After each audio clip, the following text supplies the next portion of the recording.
On April 18th, city officials and representatives from Leahy Health gathered in the lobby of Beverly Hospital to unveil a new drug drop box where residents can dispose of unused or old prescription medications 24 hours a day. During the ribbon-cutting ceremony, Mayor Mike Cahill said having a drop box available is an integral part of the community's efforts to fight addiction.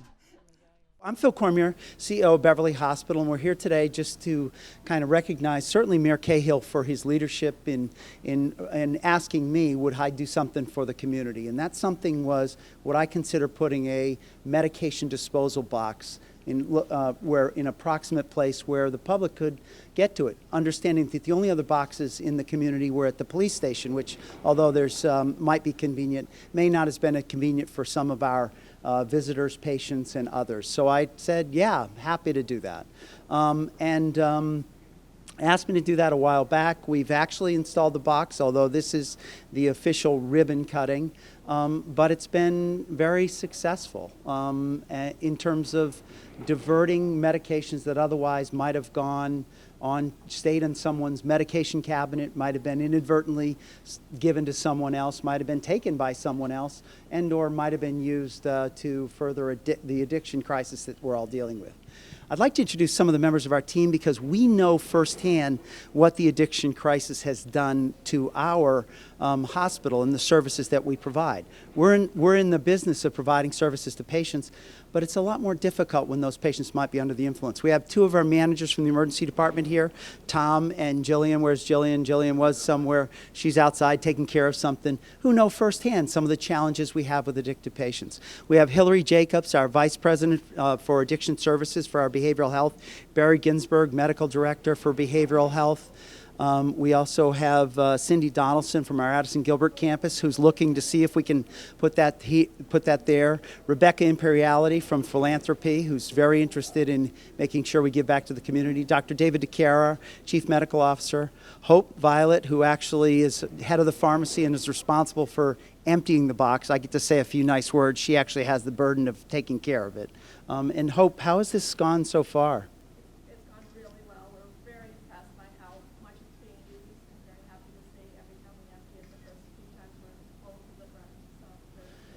Nicole DeVita, who's our Chief Operating Officer, happens to be a pharmacist. Cindy is also a pharmacist, so they know firsthand. And last but not least, Nancy Palmer, Chairwoman of the Board. So I'd just like to say thanks everybody for coming. We're happy to partner with the city and your task force in terms of addressing this issue. So, Mayor Cahill. Thank you, Phil. Thank you very much. I want to give some thanks out quickly to our for about 2 years now, we've had a drug task force that I convened together with our school department and our police chief. So here are some of the folks today with us. Janice Namey, the Director of Healthy Living with the Y of the North Shore. Great to have the YMCA's partnership. We got Teresa Hirsch, who's our public health nurse.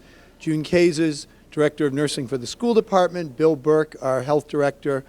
Priscilla Walsh, the Director of Grants for the city. Kevin Hartunian, the city's chief of staff, Superintendent Dr. Stephen Hershey, and Police Chief John Malasher. Also mentioned that Representative Paracella and Senator Lovely's offices have both been incredibly supportive every step of the way with what we do. Did I miss anybody who's here? Good.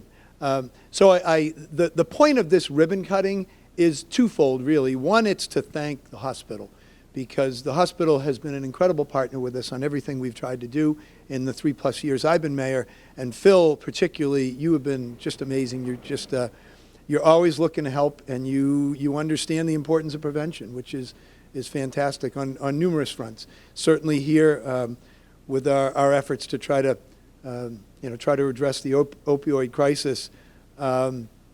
So first is to really thank you as an individual and thank the hospital, because we know it wasn't easy to do this. You know, the hoops that you have to jump through to I guess the Federal Drug Enforcement Agency passed some new regulations about 1.5 years ago, and we looked at those together and we said this seems to be the way to try to get it done. But it wasn't easy, and you persevered because you saw that the community needed this, and that's incredibly important. So thank you for that. The other real reason to have this ribbon cutting is to get it on BevCam and get it in the papers. and get the word out, because we want as many people as we possibly can to take advantage of this opportunity to safely dispose of prescription drugs, and also to reinforce for people that the police station is available. So both of these sites now are 24-hour sites to dispose of, that's right, Yep. right, 24-hour sites to dispose safely of prescription drugs. And the reality is that there are a lot of things that go into drug addiction. There are a lot of pathways to drug addiction, but one of the most common and one of the most troubling these days is too many people beginning their addiction through becoming addicted to prescription painkillers, and then ratcheting that up to other drugs. And heroin is right now the scourge of society, drug-wise, and it's because it's so cheap and it's so available. So there are a number of things that we're trying to accomplish, from prevention to safe disposal to education to law enforcement to treatment, a number of things, and this is a very important piece of it. So I want to thank you again for all of that. I'll turn it back to you, Phil. Thanks. Great, thanks. I'm sorry, I did forget to mention someone. Christine Healy, our Director of Community Relations. How can I forget you? I apologize. Nancy Palmer, our Chairwoman of the Board. Thank you, Phil. Thank you, everyone, for coming. Thank you, Mayor Cahill, for all you're doing for Beverly, for the community. And I want to say that on behalf of the Board of Trustees, we are delighted to be able to contribute to your efforts on this drug front. As Phil mentioned, proper medication disposal is so critical in making sure that we keep medications that should be used by certain people out of the hands of others who want to get a hold of it. And these medication disposal units allow us to do that. So that is a great opportunity.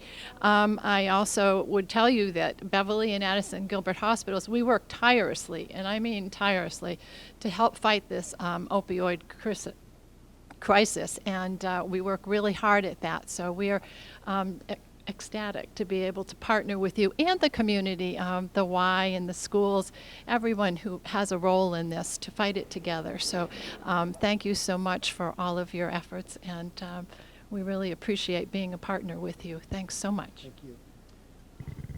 So just one last thing. Some of the firsthand evidence that we see of the results of the opioid crisis, we were just given a grant by the state of Massachusetts for $1 million grant to help us care for babies that are born to addicted mothers. We have a very low incidence of that in the state of Massachusetts. Ours is around 3%. The average for the country is around 1.5%. But yet, even though, because of the strength of the program that we already had in existence, we get that $1 million grant. But we see, even with that low rate, we see almost 30 babies a year that are born addicted. What a challenge to start your life that way. So if we can do anything, just the removal of one pill, one medication from being diverted or get into the wrong hands, that helps that second half even more. So thank you very much for your support, and thank you, Mike. I appreciate it very much. That's great. Thank you. And I'm here with Steve Hershey, who is the Beverly Superintendent of Schools. Steve? Hi. How are you? Well, we're talking in the general topic here is the current crisis, the opioid crisis. In your experience as an educator, what have you seen with students, high school students, and the prevalence of drug abuse and things that are harder than marijuana? So we're not seeing stuff harder than marijuana right now in our student population. However, when you look at where the crisis is hitting, it's kids almost immediately after they leave high school. So our approach has been to try and give kids better information than what they have. And also community awareness has been the key part of the task force in Beverly, to try and make sure that the community understands that it begins with gateway drugs. In many cases, it begins for kids with marijuana and alcohol. So how do we derail that before they actually get into the harder stuff? Mm-hmm. And so if I were a typical, let's say if I were an incoming freshman to Beverly High School, what sort of messages and how frequently would I see, where would these be in my homeroom class? Would there be assignments, workshops? How would I experience this? So primarily we've completely redone the health curriculum at the high school, largely because it was dated. and trying to keep it up to today's standards and what we're actually seeing and dealing with. Additionally, if we have concerns, they can do it through their teacher advisory groups. And we had a large event a year ago for parents and for kids to try and get awareness going. Right now, we're actually working with a group of kids to design what they feel our program should look like, because really listening to them right now is probably the most important part. Yeah, that makes a lot of sense. Well, Steve, thank you very much for speaking with us. And I'm here with Hillary Jacobs and Dr. Barry Ginsberg. Hello. And you folks are in charge of Leahy Behavioral Health addiction treatment programs. Is that correct? Correct. Okay. So tell us, what would that encompass, Hillary? We have a full continuum of addiction treatment services, from detoxification all the way through to outpatient treatment and everything in between. Mm-hmm. And Dr. Ginsberg, in the last 10 or 15 years, what changes have you seen in the stress and what you're required to do to fight this epidemic of addiction? Well, I think that the thing I most want to point out is that with regard to opiate addictions, at any rate, there's really been a move toward medication-assisted treatment. There's a very high relapse rate in people who just get detoxed alone.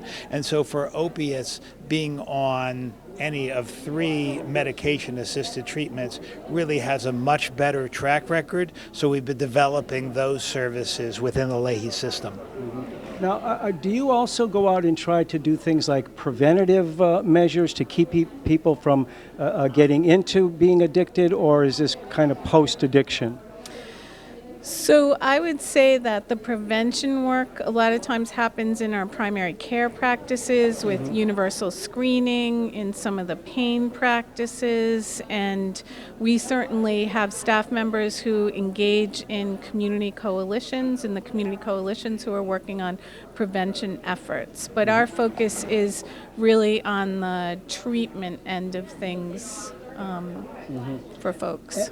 Yes. Well, I might add that it is on treatment, but also on engagement. For example, we have grants for a new program for what are called recovery coaches, people with lived experience in addictions who are then, for example, here at Beverly, when someone comes into the emergency department with addiction issues, a recovery coach gets connected to them there in the emergency department and has the ability to follow them after they leave the emergency department to help make sure that they follow up and get into treatment. Mm-hmm. And you have both inpatient and outpatient sort of services? We do, and we're really fortunate to have just received a grant from the Lily Lutz Foundation here at Beverly Hospital. Yeah, tell us about that. Yeah. And that grant is to help us improve access to medication-assisted treatment, so to methadone treatment, buprenorphine, sometimes called Suboxone treatment, and treatment with Vivitrol for people with opioid use disorders. Fantastic. Well, Hillary, Yeah. and Barry Ginsberg, thank you very much for speaking with us, and keep up the good work that you're doing. Thank Thanks you. for the opportunity. Thank you. Thank you. And what we had today was the dedication of a special receptacle for dropping off drugs, unused portions of drugs, because there is already something there for things like needles, but this is for drugs. And why is that needed? Well, I think one thing is accidental overdose is really huge right now. It's actually the leading cause of accidental death right now, and a lot of that is just children taking things that are left over in the medicine cabinets, elderly folks taking things that are left over in the medicine cabinets. It's also a leading cause of addiction, people taking prescription drugs that are somebody else's. And getting addicted. And it's also an environmental safety reason as well, that we would like medications to be disposed of properly so that we're helping our environment. Mm-hmm.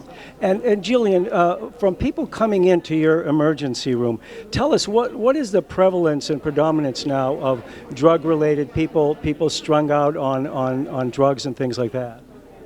Unfortunately, we do have do you know the percentage? No, off the top of my head, I do not. We do have a large number of overdoses that come in that we treat with Narcan to try to turn around the overdose to treat the patient. Right. We do see it, but we do offer treatment, and that's about that. don't know what else to say.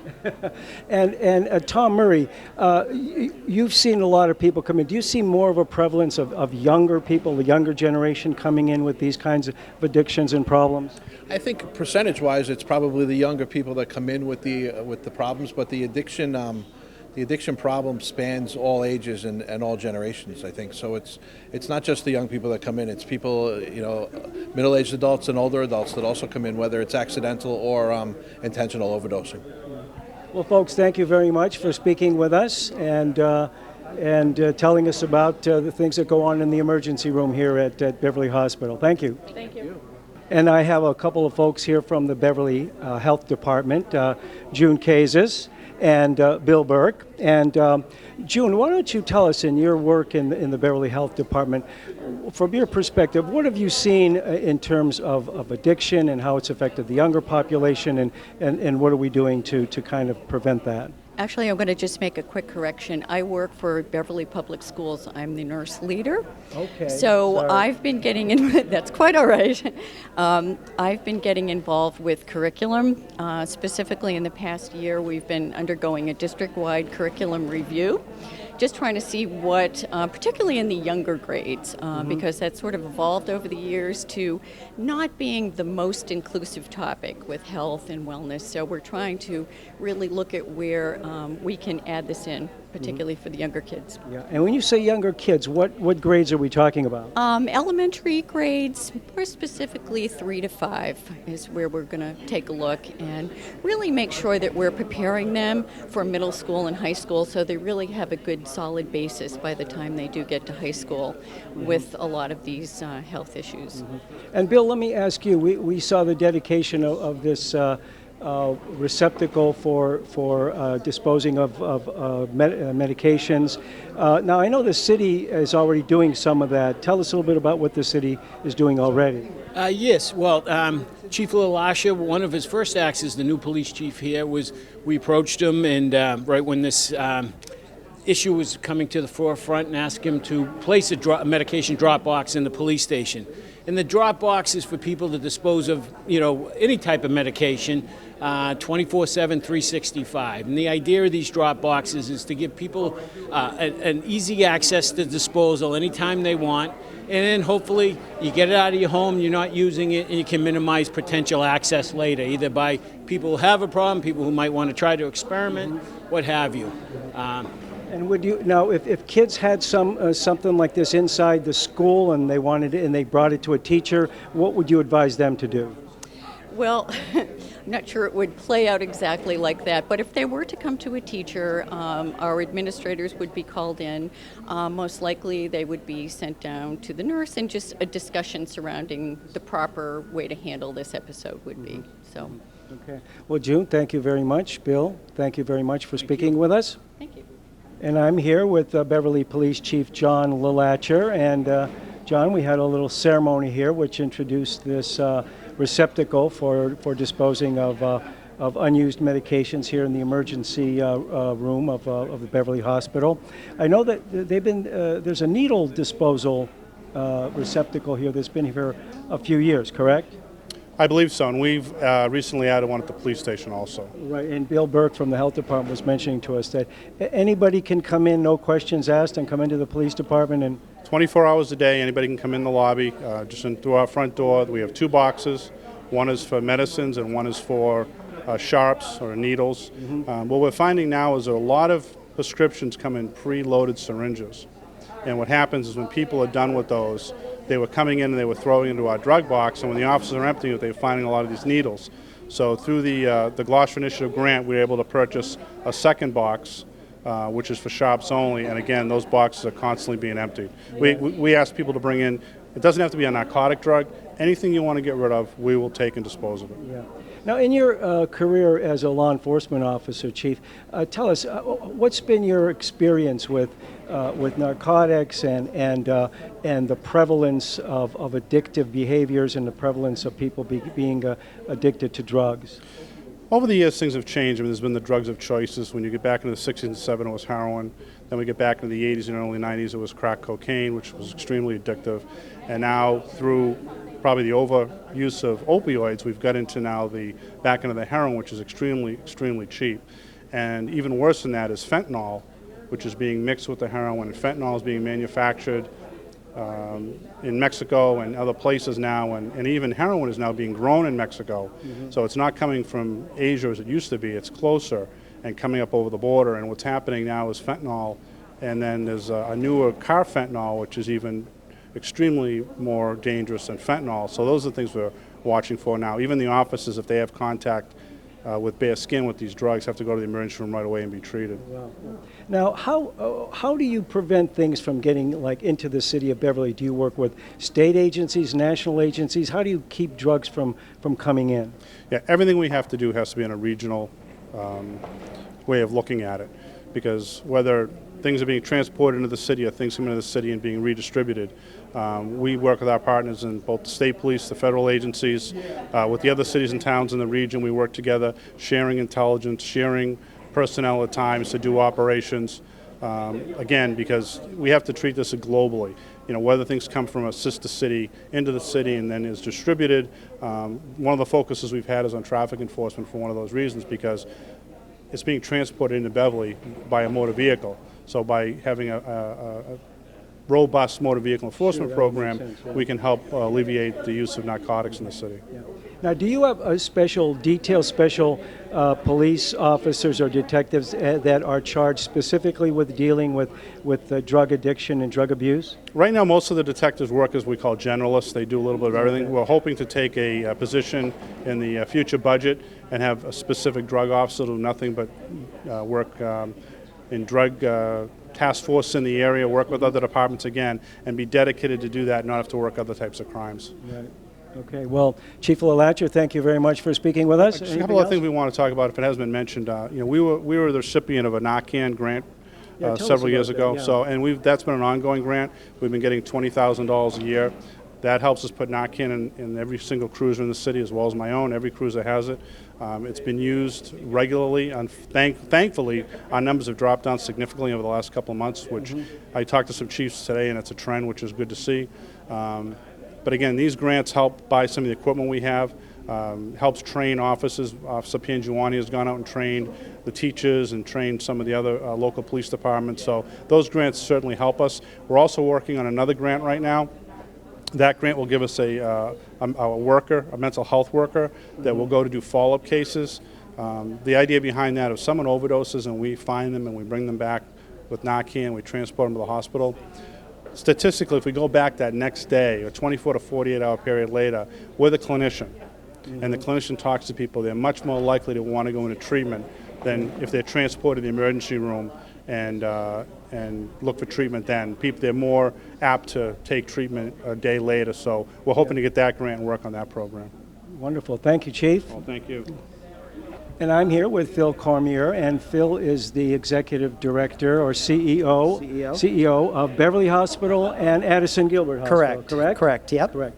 And you gave some remarks earlier, and I wanted to follow up with you on something that you said about you just recently got a grant to help treat babies who are born with addiction. Tell us about that. So we did get a grant from the state for close to $1 million. We were one of the largest grants the state had ever given. It's a state agency called Health Policy Commission, but they gave us a grant to help us not try to prevent, but most importantly, take care of the mom and the baby pre-pregnancy or pre-delivery and also post-delivery.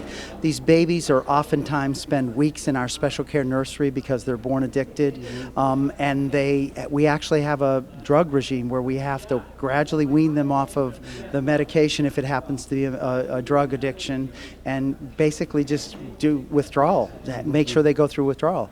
The funny part about, or the amazing part about this, what these babies crave more than anything else is human touch. Yeah. So we have a volunteer program program that we call the Cuddler Program, where we ask for volunteers from the community to come in and do nothing more than just hold these babies, because it calms them down. They are less stressed, less distressed. So it's a great opportunity for people who want to volunteer at the hospital to do that. Or we also have obviously staff who do it, but the staff have other duties too. So now you mentioned that there were in your hospital here there were on average 30 babies that are born addicted. Yeah, 30 babies a year, and that's about, we do about 2,400 births, so that's about 1.5% of our babies, or a little less than 1.5% of our babies are born addicted. Some hospitals in Massachusetts have 7, 8, 10% of their babies are born addicted. Right. So is there like a national figure? If you multiply that out to all the hospitals, all the states, what would that translate into a national figure? I'm not sure the national figures, but I do know that Massachusetts on average has the rate twice as high as the rest of the country for some reason. It certainly could relate to a lot of different factors, but has a rate twice as high as the rest of the country. But if you can consider that there's millions of babies born on an annual basis, you just do the math and think about what 1% or 3% of that is. Yeah. Now, the ribbon cutting ceremony we had a little bit earlier, there's a receptacle now alongside one for needles, a receptacle for unused pills and expired medication. So tell us about that. So the opportunity here is for homeowners or anyone to take medications that they're not using, preferably prescribed drugs, but any medications that they're not using, and dispose of them in a safe location.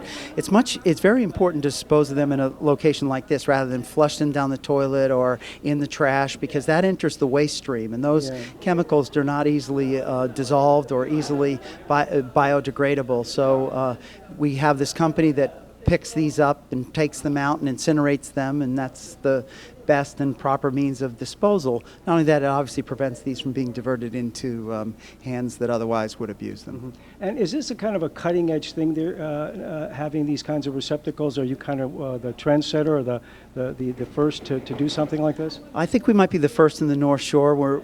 There's very few hospitals in Massachusetts. The regulations just allowed us to do this just about a year and a half ago. We have to go through several hoops to be able to do this. We were glad to do it to meet the needs of the community, but it is cutting edge. Without a lot of publicity, we've had a lot of people just use it. We hope that this, in some way, shape, or form, lets people know that there's here, and the police department, they can dispose of these medications, either one of these locations, 24/7. Well, Phil Cormier, CEO of Beverly Hospital and Addison Gilbert Hospital, thank you very much. Thanks, Walt. Thanks to everybody. Take care. And I have Christine Healy here with me. And Christine, tell me, what role do you play here at the hospital? Hi, I'm the Director of Community Relations for the Leahy Health System. And that would include all of the hospitals and facilities in the whole system? Yes, it does. It includes all of the hospitals, including Beverly and Addison Gilbert, as well as Leahy Hospital and Medical Center, Winchester Hospital as well. Okay. And where do you hang your hat on a daily basis? I hang my hat in Burlington, but I spend a lot of time out in the community, including community of Beverly. And what sort of promotional elements, or how do you get the message out about Leahy Health into the community?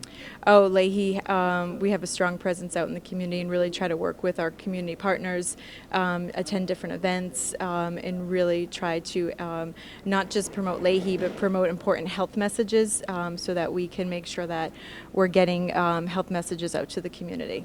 And when you say you work with your partners, who might your partners be?